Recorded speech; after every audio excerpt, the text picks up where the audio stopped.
Riavako malala ao amin'ny tompo ho aminareo mandrakarivana eny fahasoavan'i Jesosy Kristy ilay tompo sy mpamonjy antsika. Amen. Fanompona feno fanetretena. Fanompona feno fanetretena. Zany riavako malala no lohahevitra azontsika raisina. Amin'izao mofinaina voalahatra anio izao, bokin'ny Filipianina 4:7. Ny andininy voalohany hatramin'ny andininy 2:12. Fanompona feno fanetretena. Ambaran'ny apôstôly Paoly fa manao ny fanompona araka izay ilain'i Jesosy Kristy tompo, izay efa niantso sy nifidy azy izy, fa tsy fanompona araka ny sitrapon'ny fony. Fandrika amin'ny fanompony mino ny rendrarendran'izao tontolo izao sy ny fireharehana araka ny nofo samihafa.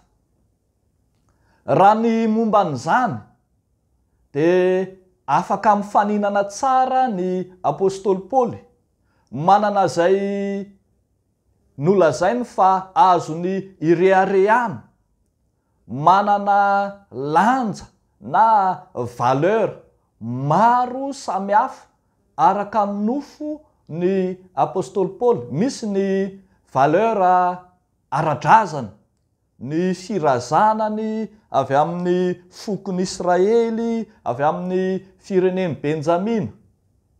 Misy ny valeur religieux, ara-pivavahana, izay maneho fa mpivavaka marina manaraka ny lalàn'Andriamanitra ary tsy manatsiny tamin'izany izy.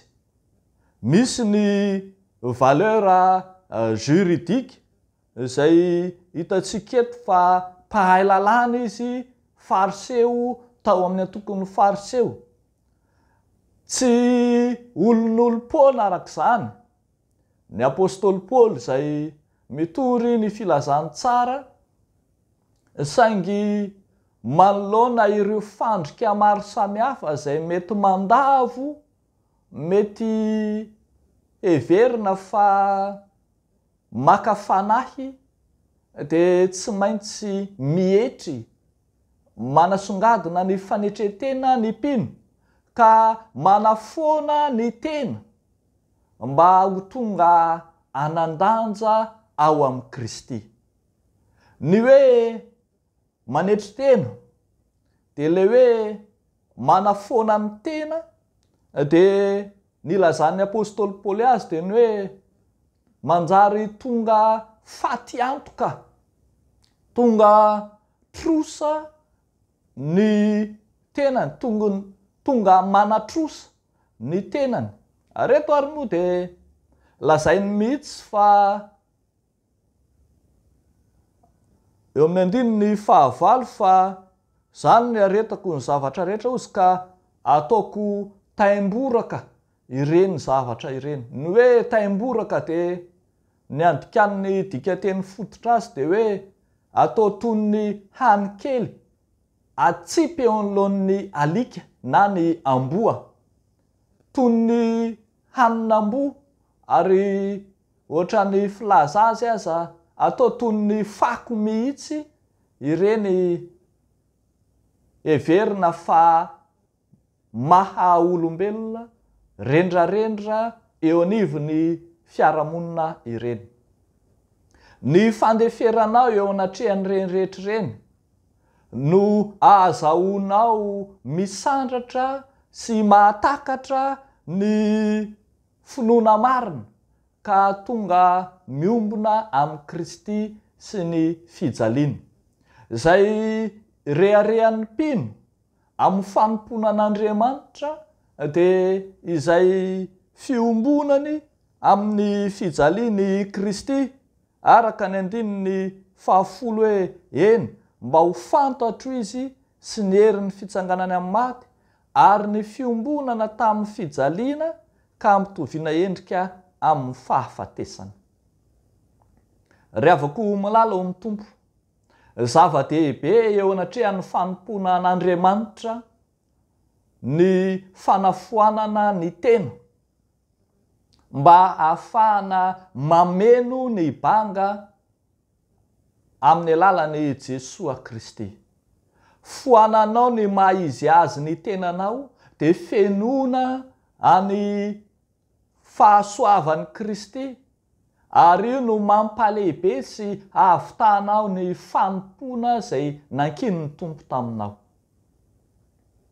Raha miresaka fanafoanana ny teny isika dia mahatsiaro ilay vehivavy mpanota iray izay tonga niaraka tamin'ny fananana teo anatrehan'i Jesosy Kristy, ilay nitondra menaka manitra tamin'ny tavoara, nanafoana ny tenany ka ny zava-manitra nararany tamin'ny tenan'ny tompo.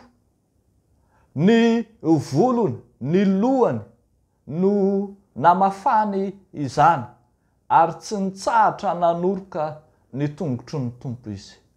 Nanaiky hietry teo anatrehan'ny tompo izy mba nahazahoany ny famelan-keloka izay nomeny tompo azy.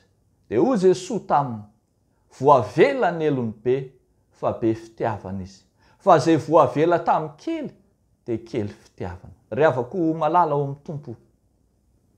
Izao tenin'Andriamanitra ambany masitsika izao dia misarika ny saintsika tsiraray avy mba hanitsy sy hanavao ny fanompoantsika marina eo anatrehan'Andriamanitra, mba ho fanompoana feno fanetretena, fanompoana tsy mizahozao na feno fireharehana, fanompoana mampangina ny maha izy azy ny tena fa manandratra izay hasy ny filazany tsara na ny maha izy azy an'i Kristy. Indray tokoa mantsy tafaraka any amin'ny fanompoana enitsika ny mahisika antsika, ny anarana na ny titra samy hafa izay enitsika eny anivon'ny fiarahamonina, no indraindray manarona ny filazany tsara izay toriana sy ambaratsika. Misy andraikitra sy anarana samy hafa, tsara zany, anananao amin'ny maha enao anao, tahaka ny hoe manana grady ianao satria miaramila, kolonely, generaly sy ny sisa, tahaka ny hoe satria nianatra dia manana ny mari-pahaizana doktora ianao, satria manana andraikitra samy hafa dia antsoina hoe chef any am-piasana.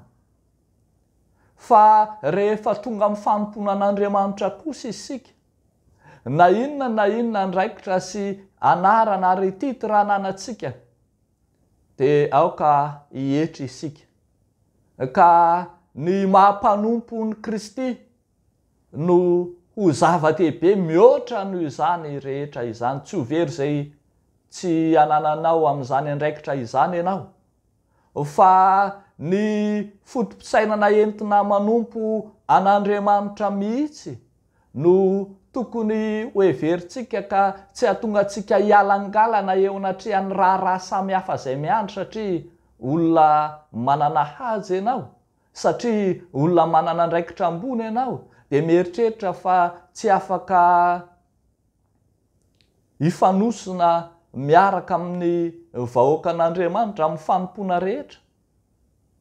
Fanompoana feno fanetretena, izany no ilaina sy takin'ny soratra masina.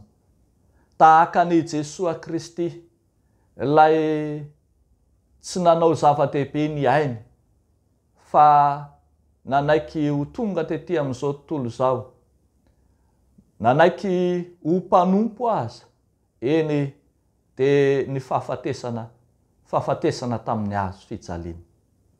Dia ho an'Andriamanitra irery ny voninahitra. Amen. Ivavaka isika ry havako. Tompo Andriamanitra rainay, ianao lay efa nidina tetỳ amin'izao tontolo izao, lay nanompo ny tany, nanompo ny olona masina. Fantatray tompo fa ny fanetretena lalina tsy manam-paharota ao aminao, ary noho ny amin'ny teninao dia heninay sy ekenay ny hanolo-tena hanompo anao amin'ny fanetretena. Ny fonay rehetra, ny fanahinay rehetra, ny fahaizana sy ny fahalalànay rehetra entinay manompo anao. Vavak'izay ry Andriamanitray amin'ity andro anio ity, ho an'ireo manana etaeta mila vonjy, ireo miady saina mafy ny amin'ny fiainany, ny amin'ireo very fanantenana, ireo izay tsy mahafantatra akory ny lalana ombany, ireo izay mitsarapaka ao anatiny aiziny tsy fahalalana, very hevitra mamoy fo. Tompo, ianao ilay Andriamanitry ny nofo rehetra no antsonay hijery, hiaino ny vavak'izy ireo ary hamonjy azy. Dia manam-pianay ry Andriamanitray io, amin'ny anaran'i Jesosy Kristy Tompo sy Mpamonjy anay. Amen.